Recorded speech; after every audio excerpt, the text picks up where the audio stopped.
Long weekend na mga kapuso, pero ang mga kawani ng LGU ng Ilocos Sur, kahapon pa nagsimula ang 5 araw na long weekend. Ang araw kasing ito, dineklara sa kanilang Rejuvenation Day. Tara na't mapasana all sa pagtutok ni Mark Salazar. Kahit hindi national holiday today, hindi kailangang mag-leave ng ilang taga Ilocos Sur. Marami ang nag-beach dahil doon today is Rejuvenation Day. Pista opisyal para sa mga kawani ng pamahalaang lokal. Ibig sabihin, wala nang ipit na araw sa kanilang very long weekend sa Ilocos Sur. Kaya ang kawaning si Blessy Bambalan nag-rejuve with family sa beach. Magandang hakbang ito ng gobyerno para mag-relax naman po ang kanilang empleyado at magiging effective po sa kanilang work. Napapasana all na lang ang mga taga Metro Manila gaya ni Mark Doringo na mamayang gabi pa makakabiyahe papuntang Pagudpud, Ilocos Norte dahil may pasok pa ngayon eh. Matagal na po na plano to sir, last month pa po. Dahil din po sa mga trabaho, busy rin po sa mga para makapag-relax din kahit papano. Gen Z ka ba? Gen Z po. Gen Z, naku, mga Gen Z daliro mas stress ha. Totoo ba? Opo. Bakit? Bakit madali? Lalo pag, siyempre sir, lalo pag marami na rin pong naasikaso tulad sa business din po. Like, sa pamilya. Yung mga ganitong bakasyon, mahalaga to tayo. Yes sir, para naman po makapag-relax. Di puro stress. Pero sa totoo lang, kailangan na raw talaga ng Rejuvenation Day kahit anumang henerasyon ka pa. Kaya dead man na raw kahit ulanin ang kanilang bakasyon sa Pagudpud basta makawala sa kanilang routine. Tignan na lang po natin sir kasi kung andun naman po siguro sir, baka may ibang spot na pwede pang puntahan. Like San Nicolas po, may mga ano din po din, tourist spot din po. Mga kainan, rain or shine, tuloy tayo. Ang negosyanteng si RM Conda naman, wala sa bokabularyo ang rejuvenation. Siguro pag wala ng bills, tsaka tayo mare-rejuve. Na ganun po kasi kapag yun nga po, pag nasa ibang lugar po kasi kami, maya't maya rin po nagre-ring yung phones namin. 2 years ago ang huling bakasyon nila RM. Hindi nila na-enjoy. Yung business namin is more on talking sa mga guest online. So, nandun pa rin yung utak namin na kailangan mag-reply. Ang long weekend na lang kay RM ay tulog na kung tutuusin, pribilehyo na rin daw ngayon. Pinaka-inaabangan ko po talaga yung long weekend kasi makakapagpahinga din ako ng matagal. Parang hindi na ako masayang nagbabakasyon eh. Masaya na ako pag nandito lang ako sa bahay. Para sa GMA Integrated News, Mark Salazar, nakatutok 24 oras. Hindi naman lalabo ang pangarap ng ilang mag-aaral. Nahirap sa eskwela dahil walang maayos na mga salamin. Kabilang sila sa mahigit 100 hinandugan ng GMA Kapuso Foundation ng libreng eye check-up at salamin sa ilalim ng ating Kapuso 2020 Eye Project. Hindi lang sa paglalaro ibinubuhos ng 10 taong gulang na si Baste ang kanyang hilig sa tren. Tila interesado rin siya sa mga libro tungkol dito. Kaso, kailangan niya pang ilapit sa mukha ang binabasa para makita niya ito ng malinaw. Madalas din daw ang pagsakit ng ulo ni Baste.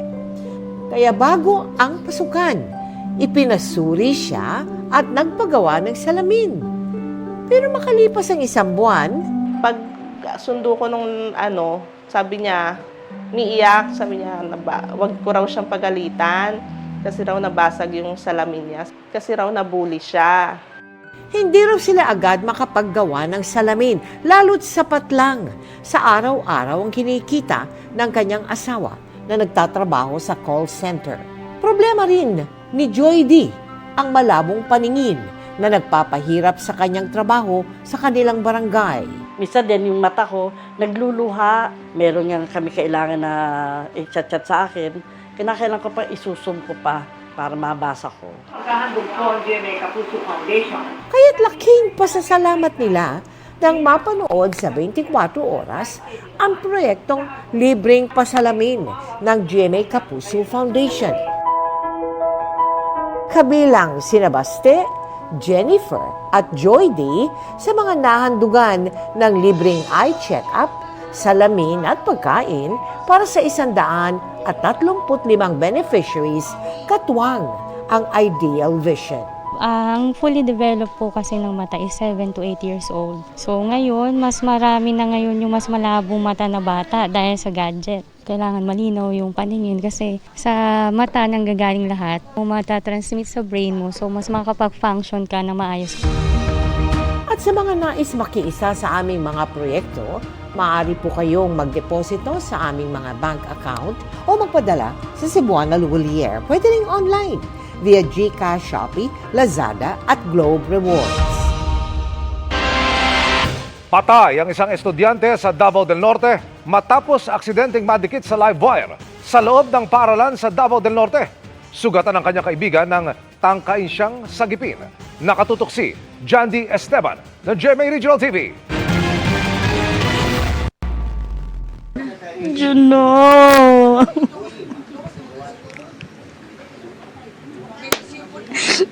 Langgoto ka dyan na. Ibiyaan minimo. Unta ni absent na lang unta ka ni uli ka. Pero dili unta ka may tabok.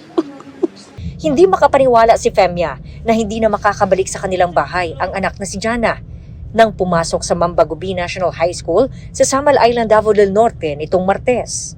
Ayon sa pulisya, hapon na noon at pauwi na sana ang 14 anyos na si Jana nang tumama siya sa isang live wire. Nangisa ito, kaya tinangkang sagipin ng kaibigan pero nakuryente rin ito. Nagawa ng paraan ng ibang tumulong nang hindi nadadamay kaya nadala sila sa ospital. Pero si Jana tuluyang pumanaw. Nagpapagaling naman sa ospital ang kanyang kaibigan. Kakita yun na mo, ang kurinti na agad sa kamot ni Janan, burag nag-ana sa'yo, naglikos. Mauto, sige na migkuan, nagteranta na yun ming niyang duha. To, pagbira na mo, gahi yun kayo, kanipilit yun ang war sa iyang lawas. Mauto, diri, kay burag na siya sa madugdris yang tiila, nung sa kuan paso dris yang kamot. Ayon sa isa naming kinausap, matagal na nilang pinaabot sa management ng paaralan ang pangamba sa live wire. Dugay na yun na daraagi ko naman na sa ano kanang meeting sa mga parents na kana lagi yung mga live wire ang ko ano lagi jud daw pero wala man jud ni lagi atiman. Dugay na siya bisan pag mga estudyante ang pangutan-on dira, dugay na jud daw na siya kaayo nga naka yun daw ang wire ma'am ba niya. Tung kuya sa iyahang kauban nga na kuryentihan ning anak pa jud sa iyahang manghud nga wala pa day na nila gikuha nga dugay naman na kaayo. Sinubukan ng GMA Regional TV na makuhanan ng pahayag ang school management pero wala umanong haharap sa amin dahil suspendido ang klase ngayong araw. Base sa police report, ang live wire konektado sa electric post ng Northern Davao Electric Cooperative o Nordeco na sinubukan din namin kunan ng pahayag pero wala pang tugon.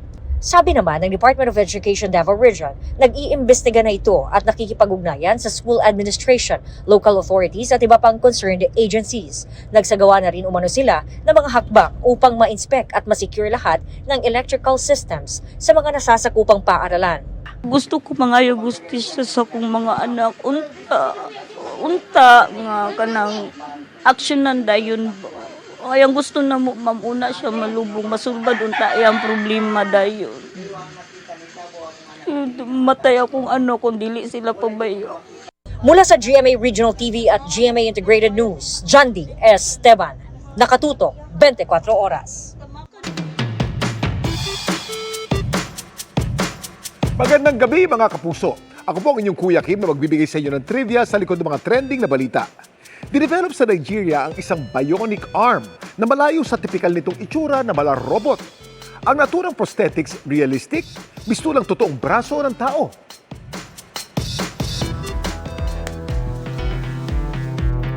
Sa unang tingin, aakalain mong totoong braso ito ng isang tao. Pero isa lamang itong prosthetic arm. Ang bawat detalye, mula sa mga kuko, kulubot sa balat, pati na fingerprints, napaka makatotohanan.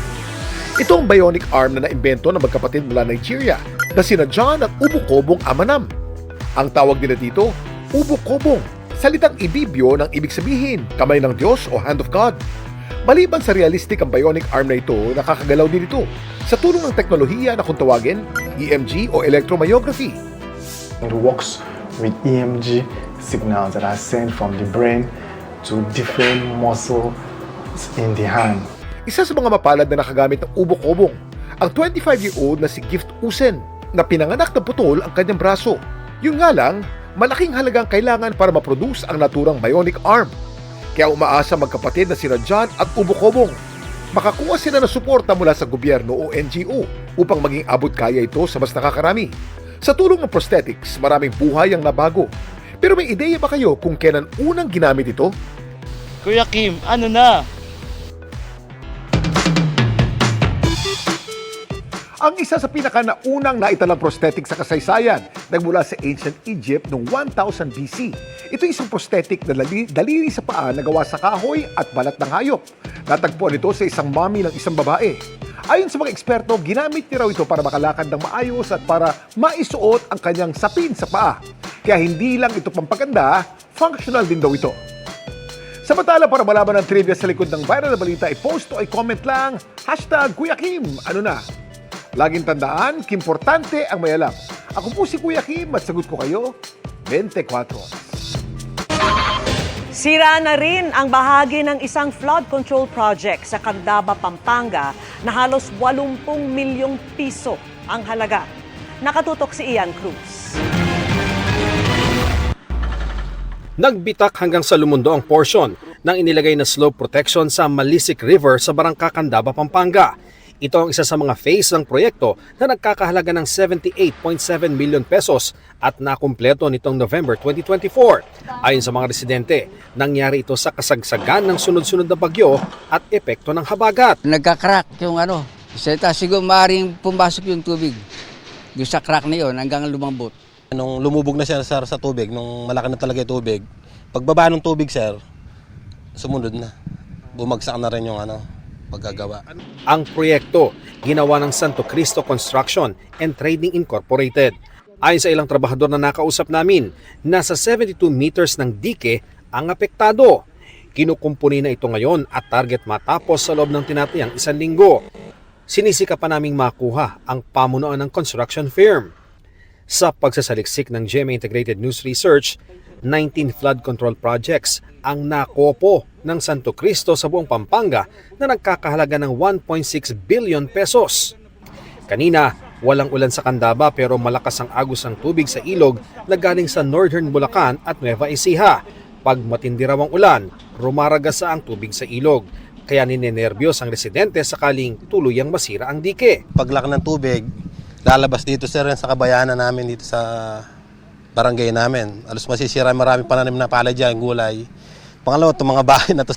Mapapansin natin na malaki pa rin yung portion na nakalundo dito sa bumagsak na dike dito sa Candaba, Pampanga. At napuna rin natin na yung malaking bitak dito, ito, sinemento na nila pero nakikita po natin meron pa muling mga crack dahil posible na gumagalaw pa ulit itong dike na to, kaya nga may crack dito. At ang sabi naman po sa atin ng MDRRMO at ng mga taga-barangay, hindi sila papayag na basta lalagyan lamang ng simento to.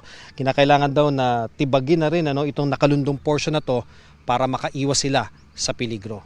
Medyo magiging question na rin natin yung tibay nung struktura. Kaya ito sir, pilit makikipag-ugnayan pa rin kami sa ahensya ng DPWH para siguraduhin ito ay talagang magiging proteksyon para sa kaligtasan ng aming mga kababayan. Bagamat hindi raw dumaan sa munisipyo ang proyekto, agad sila nakipag-ugnayan sa DPWH ang nag-implement ng proyekto. Kaya agad ni-report namin ito sa agency na nasira ito at si Mayor nakipag-ugnayan at kami nagpapasalamat din kami sa naging aksyon. At syempre, siguro na-call na rin po yung attention nila sa kagustuhan ng ating Pangulo na maayos yung mga flood control projects na to. Nagsadya rin ang GMA Integrated News sa Pampanga 1st District Engineering Office na nag-implement ng proyekto.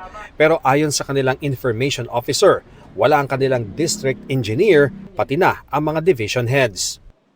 Nangungunang flood-prone province sa bansaang Pampanga, may 293 ang flood control projects sa lalawigan mula 2022 hanggang 2025 na nagkakahalaga ng 14.5 billion pesos. Para sa GMA Integrated News, Ian Cruz, nakatutok 24 oras. Pinabulaanan ng SunWest Incorporated na nag-collapse ang mga dike projects nito. Sa isang pahayag, sabi ng SunWest, Liban daw sa maliit na crack sa Barangay Aguas Dike, wala umanong pinsala sa dalawa pang flood control projects nila sa bayan ng Rizal at San Jose sa Occidental Mindoro. Samantala, tinatayang 3 hanggang 4 na metro lamang daw ang crack sa flood control project nila sa Barangay Aguas sa bayan pa rin ng Rizal. Wala pa raw itong 1% ng kabuuang haba ng proyekto na nasa 567 meters. Sisimulan daw bukas ang pagkukumpuni rito batay sa warranty commitments ng kumpanya. Kinondena ng Pilipinas at Australia ang mga panggigipit ng China nang lagdaan ang isang defense cooperation. Pinakabago sa pangaharasang tangkang paglapit ng mga barko ng China sa BRP Sierra Madre sa Ayungin Shoal. Naharang naman niya ng Philippine Navy. Nakatutok si Chino Gaston. Tensyonado ang sitwasyon sa Ayungin Shoal kung saan nakasadsad ang BRP Sierra Madre para magsilbing base ng Pilipinas doon. Noong Miyerkules kasi, dumating ang mga barko ng Chinese Coast Guard at Chinese Fishing Militia para palibutan ang BRP Sierra Madre. Ang ilan sa mga barko, may nakakabit pa na machine gun sa harap. Nagbaba ng mga rubber boats at fast boat para pumalibot at lumapit sa BRP Sierra Madre. Pero bago pa makalapit, sinalubong ang mga Chinese boat ng Philippine Navy rubber boat may 50 hanggang 75 meters na lang mula sa BRP Sierra Madre. Hindi pa rin daw umaalis ang mga barko ng China batay sa huling monitoring ng Armed Forces of the Philippines. Pero bagamat nananatiling tensyonado ang sitwasyon, hindi daw kailangan magdagdag ng puwersa ang AFP Western Command. Ayon kay AFP Chief General Romeo Bronner, hindi pa raw nalalabag ng China ang itinatag na provisional agreement sa Ayungin Shoal dahil sa kanilang pagpapalibot sa Ayungin. Tense yung situation dahil nandyan lumalapit sila, no? Pero yung mga tropa natin, we continue to push them outward. Continuous pa rin yung pag-observe natin ng red flag na sinabi ng ating Pangulo. Which is? Kapag may namatay, no, na Pilipino, that is the red flag, that is the red line. No? So basta tayo, tuloy-tuloy pa rin na didepensahan natin yung BRP Sierra Madre. Ang inilatag na floating barrier ng isang Chinese militia ship, tinanggal na raw ng mga sundalo mula sa BRP Sierra Madre. Kanina, pinirmahan ng Pilipinas at Australia ang joint statement of intent para magkaroon ng formal na defense cooperation ng dalawang bansa. Dito, kinundina ni na Defense Secretary Gilberto Teodoro Jr. at Australian Defense Minister Richard Marles ang mga panggigipit ng China. The activities of China in any area, whether in the Sierra Madre or any area under their nebulous claims, are a matter not only of concern but of condemnation, because these are in gross violations of international law, and actually it is a product of a false narrative. I've even seen some social media posts saying that they are the progenitors of certain areas in the Philippines. So their disinformation is as disgusting as their activities. And we need to stand up to this. The work that we do together as two countries which seek to assert the rules-based order is fundamentally important in seeing that the UN Convention on the Law of the Sea applies around the world in the South China Sea and the West Philippine Sea. And we are both countries which are utterly dedicated to that, and we understand the pressure that the rules-based order is under in this neck of the woods. Para sa GMA Integrated News, Chino Gaston nakatutok, 24 oras. Balik biyahe na ang mga iconic na Love Bus sa ilang piling oras sa Cebu at Davao City. At ang best part niyan, libre ang sakay. Nasa 11 units na ng Love Bus ang bumabiyahe sa Cebu. Sa Davao City naman, 8 units ang aarangkada. Ikinatuwa ng mga pasahero ang alok nilang libreng sakay. Aabot sa 125 million pesos ang inilaang budget ng gobyerno para sa libreng sakay kada taon.